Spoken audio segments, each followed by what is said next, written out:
awannya itu merah Pak, udah seperti merah. Kenapa Pak ya? Nah, coba. Ya itulah. Bukan abu-abu lagi kita beda aja. Ini saya mau merancang penelitian sekarang. Dampak pencemaran udara terhadap anggota DPR dalam memutuskan aturan gitu Pak. Itu perlu teliti Pak. Oh iya. Tercemar dia. Rapat di paripurna atau di mana? Dampaknya apa Pak? Terganggu apa itu kan? Pemikiran itu. Aja suka marah-marah, sama dia ya. Nanti saya bilangin sama dia. Saya sampaikan nanti. Gitu Pak. Jadi ini data, saya pikir data bagaimana mendukung tadi yang saya sampaikan itu, datanya sudah lengkap. Pak Ketua juga tadi menyampaikan seperti apa. Ini hanya mulai dari 2000. Ini data lama sudah begini. 2006 ya. Mau ke sini juga saya yakin kalau tidak ada usaha ya tidak akan bagus gitu. Walaupun data lama saya percaya kalau tidak ada perbaikan nggak akan bisa Pak, Bapak Ibu. Dibuat 3 in 1 oke. Tapi ada juga yang jokinya kan. Dibuat apa lagi? Pembatasan ganjil genap oke. Tapi ada juga plat berapa biji kan gitu. Jadi gimana caranya Pak untuk mengurangi ini semua? Marah Jepang, embargo sama dia nanti. Ditutup pabrik, marah juga ya Pak. Ribut nanti rakyat. Jadi gimana ini Bapak Ibu usaha kita? Tidak kemas Pak. Tidak kemas. Itu bagus itu. Manado lah, emisi nggak semua. Ya pindah kemas aja udah. Makan bubur Masih steril. Oke, ya ini saya pikir yang disebut PEM 2,5 itu ya semuanya memang sudah melebihi baku mutu Pak. Makanya kalau orang Amerika mereka sangat concern sekali, sangat peduli sekali mereka terhadap ini. Karena mereka tahu dampaknya itu Pak. Kesehatan tadi ke generasi penerus mereka, tahu mereka nggak mau Pak. Nanti membuat rudal itu kan nggak bisa mikir anak berikutnya kan repot. Iya kan? Di NASA Pak, kalau misalnya tercemar udaranya gitu ya, mana bisa mikir? Nggak bisa kan? Kalau dipindahkan ke Kalimantan itu kan panas Pak. Nanti kita diskusikan ya. Ini saya tunjukin dulu data-datanya, gitu ya. Untuk mendukung tadi yang saya sampaikan, ini data-datanya, hasil pengukurannya, gitu ya. Ada Bapak Ibu. Ini timbal misalnya itu. Ya. Ini Surabaya udah mulai ngikut-ngikutan. Udah mulai ikut-ikutan, Pak. Ada FE gitu ya. Kemudian ada ZN, silikon, Si, sulfur, kalium, dan seterusnya. Jadi kalau kita lihat sebenarnya ini Pak, kita teliti gitu ya, bahwa sumber pencemaran di Jakarta ini yaitu dari jalan yang tidak kalau di luar negeri kan setiap sore itu dibasahi Pak, disiram biar debunya enggak itu istilahnya resuspended solid. Kemudian dari diesel ya, kemudian dari pembakaran biomas dan juga industri. Inilah kesimpulannya. Sebenarnya kalau kendaraannya dikendalikan, bahan bakarnya diperbaiki, industrinya diperbaiki, selesai itu semua sebenarnya. Tapi bagaimana caranya? Mari kita pikirkan bersama kan ya. Nah, memang kita tidak menutup mata juga ya, Bapak Ibu, bahwa pemerintah memang ada usaha juga, ya. Harus kita akui juga, misalnya perbaikan gasolin dari lidik gasolin sudah unleaded sebenarnya. Kemudian teknologi kendaraannya sudah ada perbaikan. Traffic management, polisi formulasi, public involvement. Cuman ini sudah full nggak? 100% dilakukan atau tidak? Iya kan? Baku mutu sudah punya. Ada PP 41, ada Kepmen 129, 141, dan seterusnya. Saya pikir itu Pak Ketua yang saya sampaikan. Terima kasih banyak untuk kesempatannya.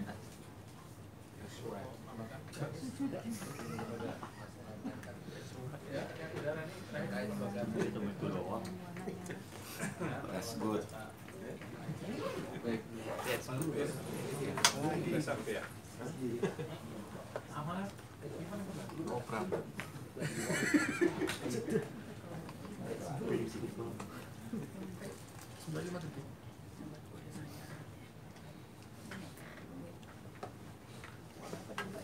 Baik, terima kasih Pak Lasdianto atas kesempatannya.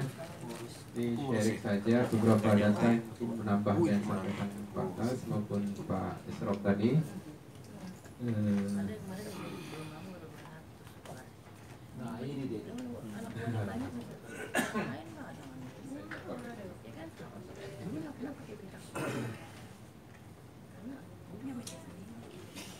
Jadi menambahkan saja untuk kualitas lingkungan DKI Jakarta ya sebagai ibu kota ada 3 hal: kualitas udara, tanah, dan air.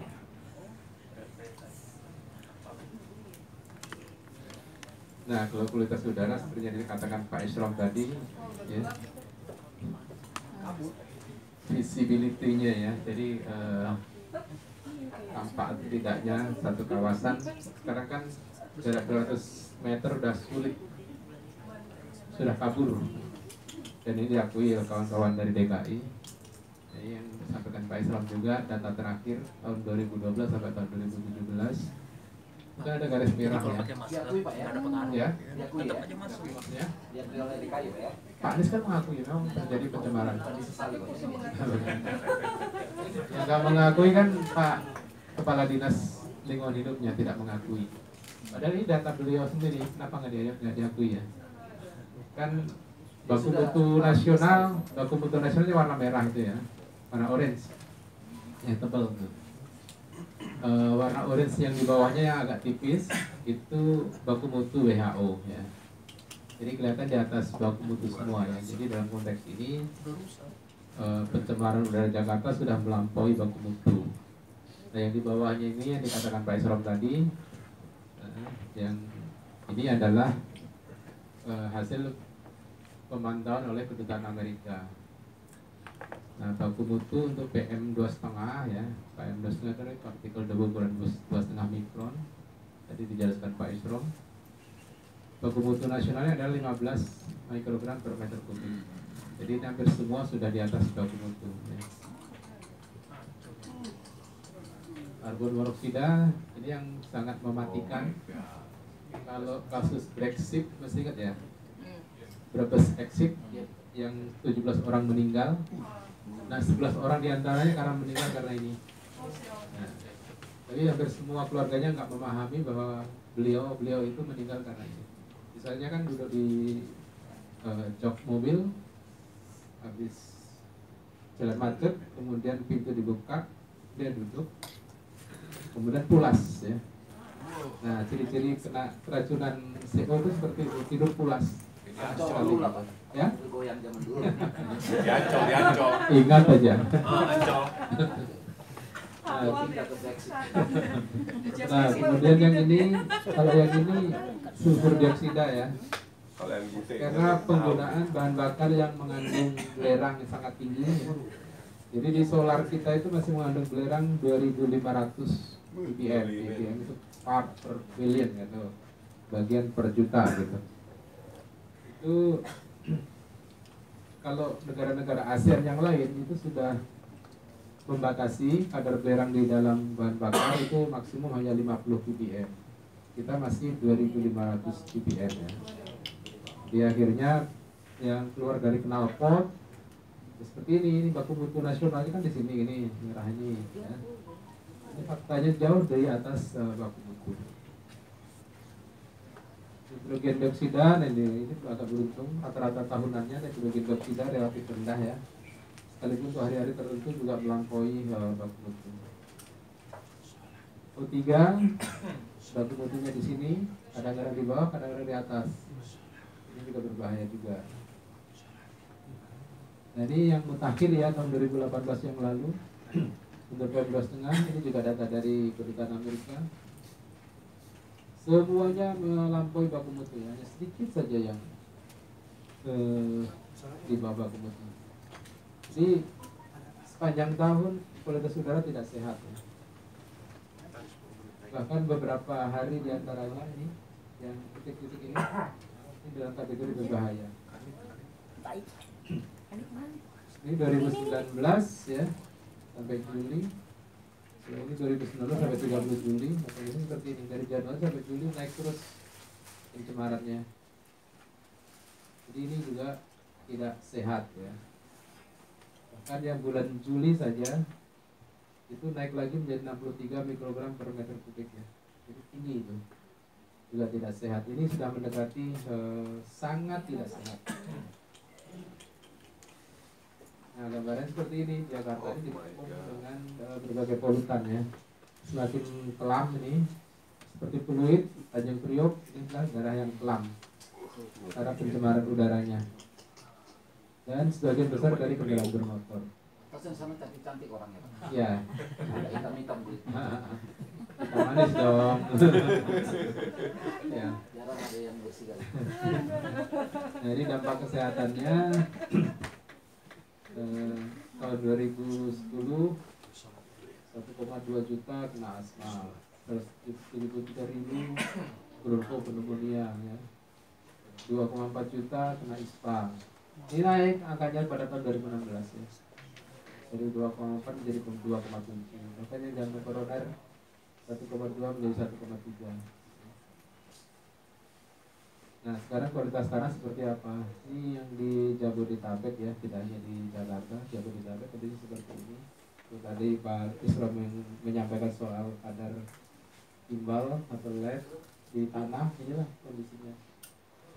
Ada kawasan tertentu yang melebihi dari 100.000 ppm. Berarti kan tanahnya mengandung lebih dari 10% timbal.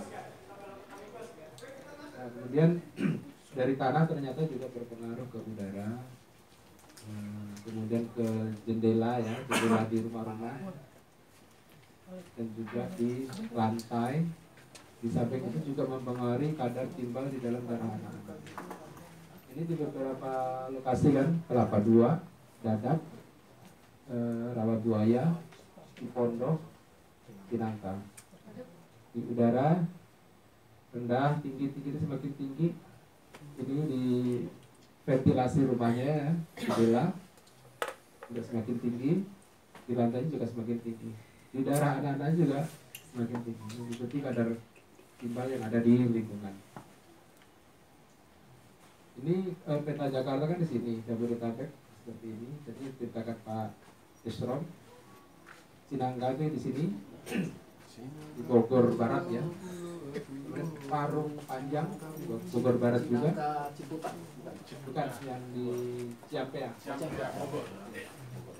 Kemudian ada Curug, Pasar Kemis, ya. Dari Cipondoh, Lebakwangi. Ini Rawabuaya, di sini Pegangsaan di Kelapa Gading.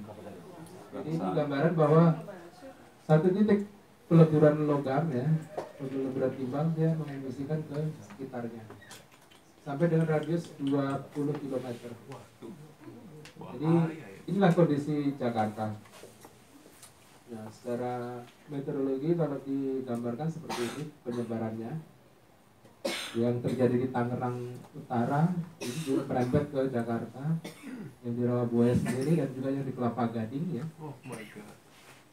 Yang di Kenangka tadi melubernya seperti ini kira-kira ke kawasan lain karena pengaruh meteorologi ya, angin, kecepatan dan arah angin.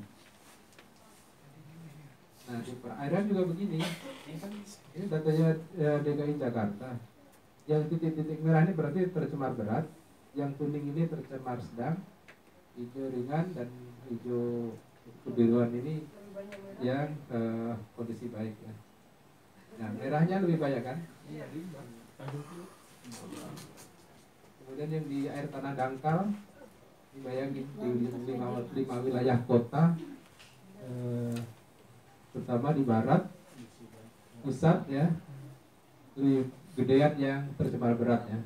Selatan agak beruntung ya, tercemar beratnya hanya 6%. Kemudian di utara tinggi juga ya. Di timur agak lumayan juga nih. Ini di air sumurnya ya. Nah, di waduknya kurang lebih seperti ini. Ada beberapa waduk yang memang tercemar berat. Ini kalau diambil yang kena warna merah inilah yang tercemar berat. Empang, di Tomang, kemudian Rawa Kepa, kemudian di Kebon Melati, bagian Rio Pak, bagus nggak? Rio sekalipun sudah diperbaiki, tetapi kan tidak atau belum pernah memperbaiki kualitas airnya kan. Artinya dari pabrik atau dari rumah tangga tetap saja membuang limbah cair yang masih mempengaruhi kondisi airnya. Kemudian di persoalan fitoplankton ya, jadi tercemarnya air itu juga mempengaruhi tercemarnya biota dengan biota. Tercemar biota menyebabkan ikan-ikan mati seperti ini. Ikan mati bukan karena tercemar langsung oleh limbah industri, tapi dia berebut oksigen dengan fitoplankton tadi. Nah, ini penelitian mutakhir kami pada tahun 2017 ya. Ada 11 titik di Teluk Jakarta, tapi di sebelah timur Pulau Reklamasi masih ditemukan timbal di kolom air. Kalau timbal di sedimen hampir di seluruhnya terdapat ya. Di sedimen ini semuanya ada di semua titik dari barat sampai ke timur sepanjang kurang lebih 32 km. Tapi yang di air hanya ditemukan di stasiun nomor 4, ini sebelah timur Pulau Reklamasi, Pulau D ya. Di udang masih aman, tidak terdapat. Tapi rata-rata ditemukan di kerang ya. Ini diceritakan Pak Islam tadi, ada ekogenosida ya, ekologi genosida ya. Ini masih ringan, yang agak berat seperti ini. Tangannya wrist-stroke bahasa kerennya ya. Bahasa sederhananya ya lumpuh pergelangan tangan. Yang lebih parah lagi seperti ini, seluruh tubuh bermasalah. Yang ini Down syndrome, ini autis ya. Ini juga problem dengan tulang, sampai ke Down syndrome, dan juga tulang. Jadi Jabodetabek dan khususnya DKI Jakarta memang ya sudah tidak layak dalam konteks daya dukung lingkungannya. Terima kasih. Baik, terima kasih Pak Saprudin ya. Ini bisa diberi judul nanti oleh media adalah ibu kota dikepung ancaman bencana, kurang lebih. Faktanya itu demikian ya. Genosida ya Pak ya. Nah, ini bahasanya genosida. Silakan yang bombastis lah. Ini memang karena memang kita mengingatkan ya kepada masyarakat, pada pemerintah ada ancaman demikian. Nah, seandainya nanti kita segera pindah ya ibu kota negara ke Kalimantan ya, bentuk kelembagaan dan syarat-syarat kajian lingkungan seperti apa, nih Pak Anhar bisa menyampaikan. Silakan Pak Anhar ya. Baik, terima kasih. Bapak sekalian, tadi sudah disampaikan oleh Pak Imron, Pak Ketua, Pak Tasdi, maupun juga Pak Bubut, bahwa memang dampak lingkungan itu tidak terjadi dengan segera, tapi berproses. Sebenarnya pemerintah kita sendiri sudah memiliki undang-undang yang kuat sekali, Undang-Undang Nomor 23 tahun 2009 pengelolaan lingkungan hidup. Dan di sana sudah dinyatakan juga bahwa lingkungan yang bersih, sehat itu hak setiap warga. Kita berhak menentukan. Namun demikian kita kan memang perlu pembangunan gitu ya, sehingga harus ada proses penapisan. Silakan saya pembangunan sehingga harus ada namanya di screen melalui proses perizinan. Nah, proses perizinan ini yang biasa kita kenal adalah AMDAL, analisis mengenai dampak lingkungan PP 16. Nah, di AMDAL ini sebenarnya semua kegiatan, semua operasi yang ada di Indonesia itu secara hukum di Jabodetabek itu secara hukum sudah memiliki yang disebut dokumen lingkungan. Apakah itu bentuknya AMDAL dengan N atau UKL-UPL yang kecil-kecil. Dan untuk pengurusan itu bukan sembarangan, disusun oleh tenaga ahli yang bersertifikat, dinilai oleh pemerintah dan melibatkan masyarakat. Sulit sekali, ketat sekali. Nah, di sini permasalahan yang kami lihat, kita terlalu sedemikian banyaknya mengeluarkan energi dan sumber daya pada saat perizinan saja. AMDAL beres, keluar izin lingkungan, nah terus dilepas. Nah, akibatnya seperti yang tadi sudah disampaikan oleh Bapak sekalian, bahwa pada pelaksanaannya pada dokumen AMDAL mereka juga pasti sudah ditemukan, diprediksi dampak-dampak itu. Hanya bagaimana upaya pengelolaan dan upaya pemantauannya itu yang sama sekali kurang dicermati oleh pemerintah, sehingga bahasa mudahnya itu adalah pemantauan atau supervisi atau monitoringnya itu yang oleh pemerintah sangat kurang. Padahal mereka diberi kewajiban untuk melaporkan kondisi lingkungan itu setiap tahun dan harus melakukan serangkaian uji. Itu yang kami yang kami lihat. Nah, kalau memang kita sekarang mau bikin proyek besar ini, Ibu Kota Jakarta mau pindah misalnya, dan pemerintah sudah baru ketetapan untuk memindahkan. Bagaimana proses izinnya ini yang teman-teman dari Bidang Lingkungan sudah melihat dalam dokumen AMDAL berdasarkan undang-undang saja nomor 3 itu, bahwa setiap pemrakarsa atau penanggung jawab kegiatan dia wajib memiliki izin lingkungan. Izin lingkungan itulah berdiri paling depan sebelum izin-izin lainnya keluar. Satu. Kalau nanti ibu kota negara kita pindah, nanti izin lingkungan ini siapa yang ngurus gitu? Terus kepada siapa gitu? Pemrakarsanya siapa sih? Bappenas. Dia kan ngurusin nasional. Kementerian Dalam Negeri, ya dia juga ngurusin nasional. Bupati setempat apa sanggup memiliki proyek, memiliki tanggung jawab sebagai pemrakarsa pengembangan ibu kota. Nah, mengingat hal tersebut, sehingga kami dari profesi lingkungan ini mungkin sebaiknya kita membentuk suatu badan pengelola. Bappenas sendiri sebenarnya sudah mengindikasi bulan Mei kemarin, Kepala Bappenas sudah menyampaikan akan membentuk badan otorita. Terserahlah namanya badan otorita atau badan pengelola, tapi harus ada kewenangan khusus badan itu. Nah, sehingga badan inilah yang diberikan izin nanti atau mengalahkan pengurusan perizinan lingkungannya, bertindak sebagai pemrakarsa. Nah, hanya badan ini memang harus hati-hati sekali, artinya memang harus memiliki kekuasaan yang penuh, sehingga misalnya seperti kawasan industri, kan ada tuh satu nanti di dalamnya dia mau bangun apa, tapi si kepala kawasannya yang bertanggung jawab.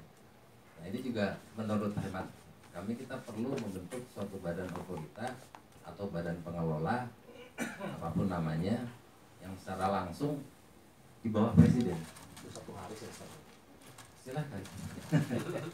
Nah masalahnya untuk menghindari ini semua, ini si badan pengelola ini juga harus bertanggung jawab terhadap apa yang tadi sudah disajikan. Jangan sampai kita memindahkan masalah yang tadi Osron sampaikan ke sana. Kalau ada apa-apa kan sebenarnya tinggal dijabar aja si badan pengelola. Kenapa hal-hal tersebut bisa terjadi?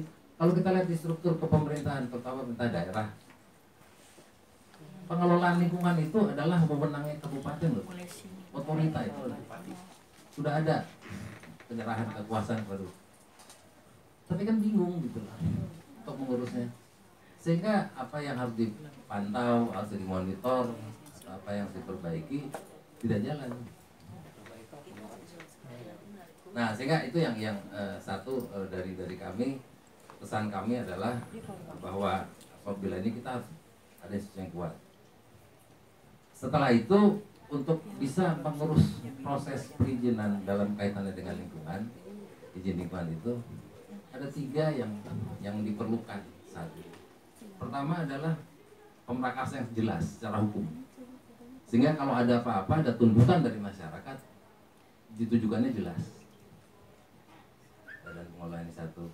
Kedua, harus ada deskripsi yang jelas akan ini nanti ibu kota mau bikin apa sih, atau istilahnya master plan, harus sudah ada tuh master plan. Nah yang ketiga yang ini harus juga bisa tidak bisa di stop proses amdalnya kalau ibu kota negara tersebut tidak sesuai dengan tata ruang. Sehingga harus ada kesesuaian tata ruang, ada deskripsi kegiatan atau master plan yang jelas, dia mau bangun berapa luas, berapa bangunan, kegiatan apa saja gitu. Dan nanti siapa yang bertanggung jawab? Nah dari pengamatan kami di proses lingkungan khususnya kepada para penyusun AMDAL, memang ini diperlukan suatu kajian yang memang tidak seperti tadi bilang nggak mungkin sehari keluar, seminggu keluar, harus. Dan perlu diingat loh Bapak sekalian, sampai saat ini proses pengambilan keputusan oleh pemerintah yang melibatkan masyarakat secara langsung itu hanya AMDAL. Pada saat sidang komisi AMDAL itu masyarakat bisa mengeluarkan semua pendapat dan semua namanya saran, pendapat dan tanggapan SPT dalam grup. Tapi begini, saya juga tidak boleh terlalu khawatir juga kan. Kalau semuanya khawatir nggak ada jalan. Yang menarik dalam kebijakan kita untuk masalah pengelolaan lingkungan melalui mekanisme AMDAL, dan juga diakui, terus terang diakui di beberapa negara, termasuk negara ASEAN, mereka mengakui sistem AMDAL kita, mereka sangat diapresiasi. Hanya pelaksanaannya saja. Di dokumen AMDAL itu kan nanti itu kan kita melihat mana dampak positif dan mana dampak yang negatif. Seperti tadi kita sudah bisa mengidentifikasi dengan jumlah dan kegiatan segala macam. Nah, dari izin lingkungan itu ada juga setelah analisis dampak lingkungan dokumennya harus disusun dokumen yang disebut namanya RKL, rencana pengelolaan dan rencana pemantauan lingkungan. Disinilah peran kita untuk mengawal. Kalau memang tidak menginginkan pemindahan masalah yang seperti sekarang ini yang terjadi. Sekarang siapa sih yang memelototi laporan RKL atau RPL dari seperti yang sudah sampai Mas Bobo tadi, kegiatan tadi? Mereka punya RKL. Ada nggak sih yang memelototi hasilnya ini? Bagaimana laporan mereka? Dikelola nggak sih saran yang sudah jadi komitmen di dokumen Anda? Gitu? Dipantau tidak? Yang sudah dijadikan, dan itu ada tanda tangan kan di atas meterai untuk pelaksanaan RKL RPL itu.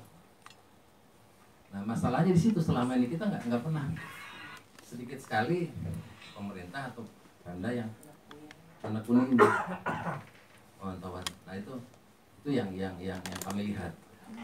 Nah sehingga Seperti sampai kembali lagi ke sambutan awal dari Pak Ketua, kami bisa memberikan masukan saja, karena sebenarnya mekanisme sudah ada, tapi bagaimana mekanisme prosedur peraturan yang sudah ada itu kita kawal dengan baik dan kita laksanakan dengan baik.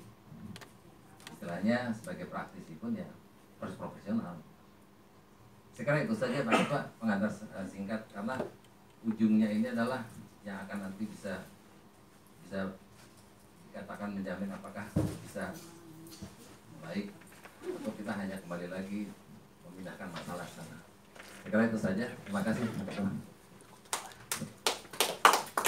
Baik, makasih Pak Anhar, Bapak Ibu sekalian ya, terutama rekan-rekan media, walaupun saya dengar ada akademisi juga ini ya bergabung ya. Yaitu yang kami sampaikan dalam rangka untuk mendukung pemikiran ya terkait dengan kualitas lingkungan hidup di DKI Jakarta khususnya ya, dan ancaman kolaps di Pulau Jawa karena lingkungan hidup ya, atau ekologi yang cemar dan rusak ya, dan juga gagasan kepindahan ibu kota negara serta pengawalannya nanti dalam artian bagaimana agar lingkungan hidup di ibu kota negara yang baru ya tidak seburuk dengan atau sama dengan kualitas hidup yang ada di Jakarta sekarang. Silakan rekan-rekan kalau ingin ada yang ditanyakan didalami. Satu dulu Bapak sana, nanti kemudian ini. Silakan dari media mana Pak?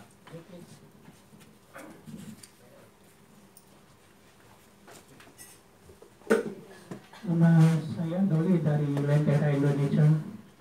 Ini pernah kejadian waktu itu teman saya waktu di Jakarta baru bekerja di Kalimantan. Dia membangun suatu, sebelum dia yang pegang dibangun lah. Pas lagi dibangun, yaitu cuma bentuk rumah kantor gitu. Amblas, diulang lagi, amblas, diulang lagi. Itu bicara tanah. Akhirnya datanglah teman saya ini, dia bagaimana bisa memasukkan alat berat itu ke dalam tanpa pembangunannya berhasil. Nah itu yang bicara tanah yang jadi pertanyaan saya. Kita harus punya ahli dalam penelitian tanah itu seperti apa dalam membangun. Sebab Kalimantan ini tidak seperti di Jawa, hutannya beda. Kalau kita kan hutan gunung, kalau di sana hutan rawa. Jadi membangun Kalimantan sama aja kayak membangun di laut. Dan sembarangan itu satu pertanyaan. Kedua, tadi menyangkut udara. Ini semuanya saling terkait dengan intansi. Sebenarnya simpel, sederhana.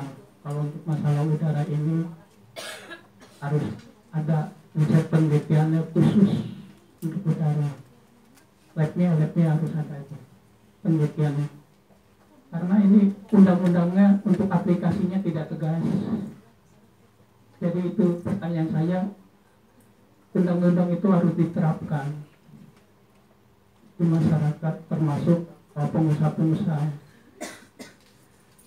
Ketiga, harus ada grand design pembangunan di Kalimantan.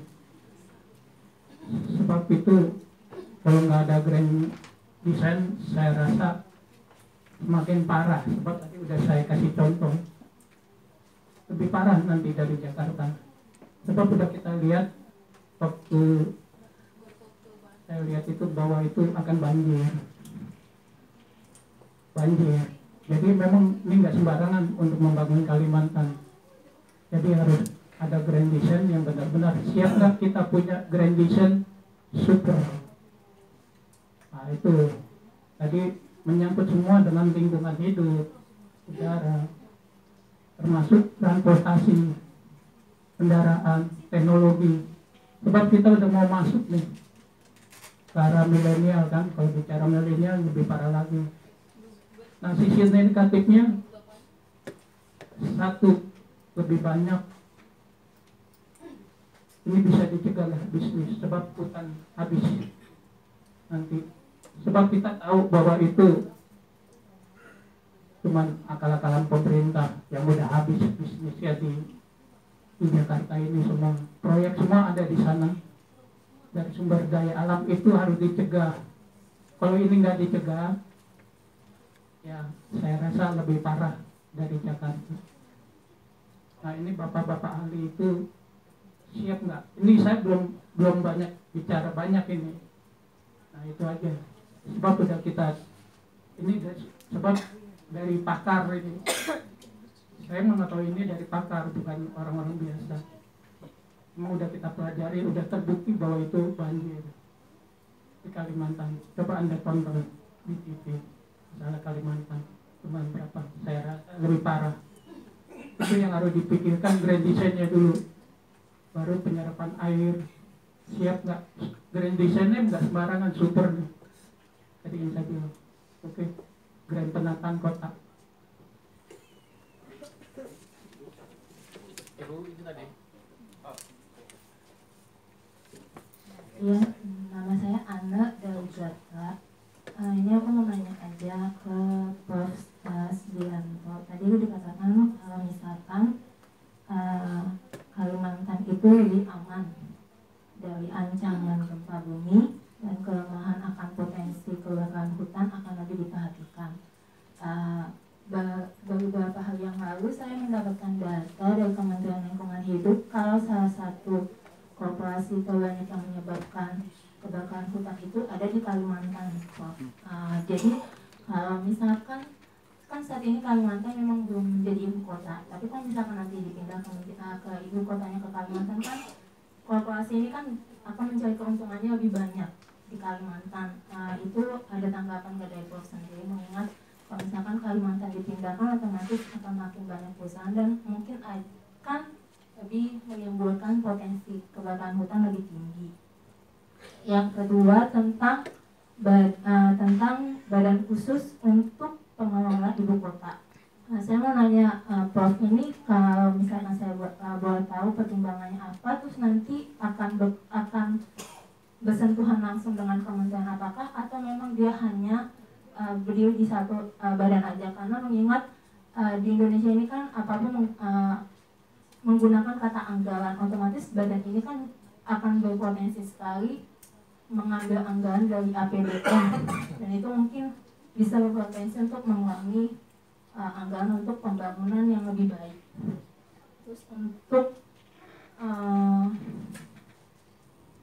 Profesor Eswan Panjaitan, aku mau tanya, kan ini tadi kan udah dibahas tentang polusi di Jakarta sendiri bagaimana.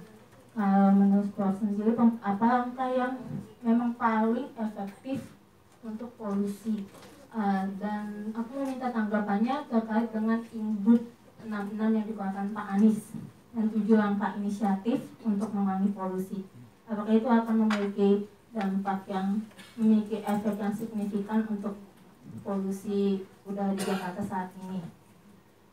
Terus untuk Mas Puput, aku mau tanya, akankah nanti pemindahan ibu kota ke Kalimantan ini akan memperbaiki kualitas udara di Jakarta, dan bagaimana nanti kualitas udara di Kalimantannya sendiri? Terima kasih. Ya, dua tadi ya. Iya. Dua dulu. Satu lagi.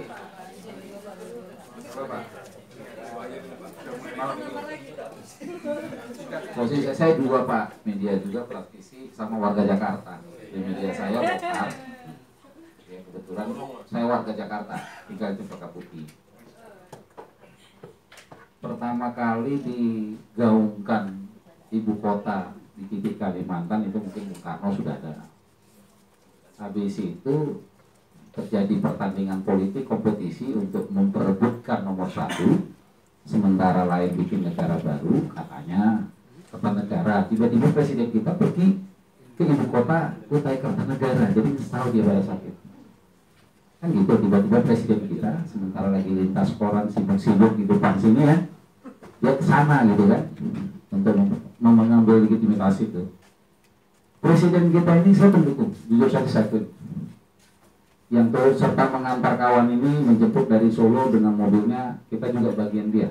Kita bawa dia menjadi gubernur di DKI, bisa bicara presiden dulu Pak, karena keputusan ini pasti presiden, nggak mungkin di menteri. Membawa dia ke DKI dengan SMK, saya anggap lucu-lucuan, ya kan? Walaupun kita dukung terus. Nah hari ini nggak tahu lucu-lucuan enggak, tapi yang saya hargai usaha bapak-bapak yang profesional lingkungan ya, pasti ketika berbicara tentang permasalahan Jakarta, solusinya katanya pindah. Pertanyaan saya, ya berarti kenapa harus pindah? Saya jujur saja Pak, ketika yang namanya Ahok meletakkan seorang mantan Satpol PP menjadi lingkungan kepala dinas lingkungan kebersihan hidup sama lingkungan hidup, saya marah. Apa konsepnya? Yang bisa menyelesaikan lingkungan hidup itu hanya tiket satu orang yang paling sempurna di dunia Pak, dalam dunia kartun, namanya Avatar. Karena dia pengendali udara, air ya kan Pak ya? Kalau Pak Eswan masih udara, Pak Hadi dari mana Pak? Itu saya bilang itu kepala dinas lingkungan hidup yang Satpol PP yang udah kemarin diselesaikan nama Anies itu. You seperempat Avatar ya, cuma 3 yang nggak dia punya, api karena ada pemadam kebakaran. Jadi Pak Kasih nggak usahlah kita pikir jauh-jauh ke sana, tapi kasihlah penguatan untuk DKI mengatasi ini. Gubernur ini mimpinya agak sinting, ngomongnya juga nggak enak. Saya kepingin kualitas udara Jakarta seperti Bogor. Padahal Bogor juga terjadi penurunan kualitas. Saya ingin air itu masuk ke tanah, ya benar, dia udah buktikan Pak, walaupun nggak ada. Semua kelurahan dipaksakan harus 20 bikin namanya sumur resapan tanpa anggaran Pak. Kawan saya sampai stres juga. Ya saya bilang, oke, 5 sumur dari saya bantu. Dari mana duitnya urusan saya bilang gitu. Tapi dengan saya ada kompensasinya, saya bilang gitu. Pak. Jadi artinya, walaupun Anies ini bukan saya dukung secara politis, tapi hati saya sebagai warga Jakarta, Pak, bikin lagi diskusi lah untuk penguatan. Nggak bisa Jakarta itu mengatasi tentang lingkungan sendiri Pak. Saya bicara salah satu kabit udaranya, saya tanya, "Iya tahu apa udara?" Tahu hanya mengukur aja loh. Bagaimana merestorasi, bagaimana nggak tahu, saya bilang itu benar Pak. Kepala seksi B limbah aja, dia nggak tahu apa itu limbah B3. Kepala seksi Pak, itu teman saya baik. Profesor saya bilang, "Pak, sekali-sekali nanti kita ajar mereka." Malah saya membawa ini limbah B3. Gimana lo pengawasan tentang limbah B3 di wilayah lu sendiri, misalnya Jakarta Utara? Pernah nggak lu tendang itu yang namanya pintu pabrik, saya bilang gitu? Atau lu datang ke pabrik, coba lihat dia? Nggak pernah Pak. Jadi nggak usahlah kita jauh-jauh pindah Pak, karena bicara pemindahan ibu kota itu sederhana Pak. 1.900 triliun kecil, 500 hektar kecil, memindahkan 1.500.000 manusia pegawai negeri itu soal kecil itu, nggak susah itu Pak. Bapak bilang badan pengelola otorita dan OPW itu aja 25 triliun satu hari di SK kan. Menurut orang bapak-bapak itu mau jadi ini, tapi ketika ditunjuk kau lah katanya gitu. Selesai satu hari Pak. Kalau masalah itu karena sama seperti Kemayoran itu kan, waktu udah selesai semenit itu Pak. Abah Tanjung katanya, "Kau bikinlah badan sendiri di bro," katanya. Kepada seknek, jadi Abah Tanjung keluarkan Pak, cuma sehari. Saya tahu benar pada saat itu. Pertanyaan saya, marilah Pak kita bangun wacana, kasih penguatan untuk DKI. Nggak bisa dia sendiri Pak, karena lingkungan hidup DKI itu konseptornya hanya satu, bagaimana memindahkan sampah dari rumah ke Bantar Gebang. Cuma itu Pak.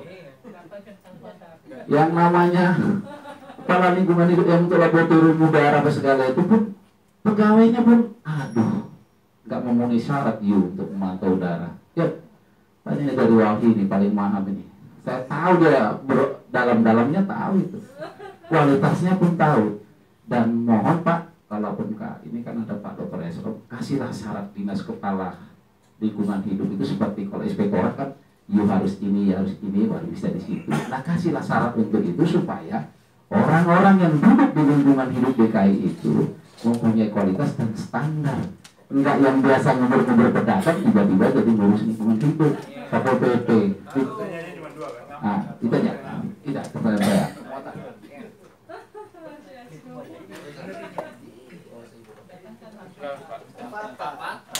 Baik, terima kasih Bapak Ibu sekalian. Ini sangat penting diskusinya ini nggak apa-apa sampai larut malam ya. Nggak apa-apa, lanjut Pak. Ilmu nih Pak, ini ilmu, transfer ilmu. Iya, jadi Dua doktor ini. kami tadi menjelaskan di depan ya bahwa kami ini lebih kepada dukungan pemikiran, tidak ada dukungan politik ya. Jadi kalau tadi dikait-kaitkan dengan politik, kita di luar ranah itu. Karena kebetulan ya, sejak tahun 2010 kami ini ya, dengan para akademisi sudah mulai meneliti kualitas ruang hidup di Jawa, kualitas ruang hidup di DKI Jakarta. Pada tahun 2010 juga waktu itu sudah merekomendasikan pada pemerintahan ketika itu Pak SBY untuk memikirkan kepindahan ibu kota negara. Karena waktu itu kami sudah memikirkan ini akan menjadi kolaps di Pulau Jawa. Jadi yang tadi disampaikan oleh Pak Esro, Pak Puput itu adalah fakta-fakta yang luput dari perhatian publik ya. Seolah-olah lingkungan hidup kita ini baik-baik saja begitu. Kualitas udaranya sudah beracun ya. Kualitas airnya sudah beracun ya.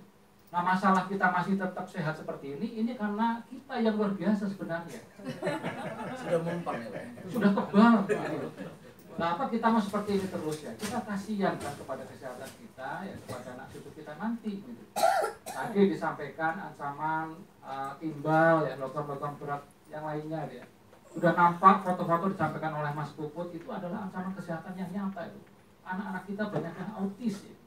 Banyak yang lumpuh, sarafnya terganggu. Gitu. Nah, apa kita mau biarkan seperti itu? Gitu. Nah itu maksud saya kenapa ya kami mengingatkan kembali atas kualitas ruang hidup di Jawa, khususnya DKI Jakarta ini. Nah kemudian masalah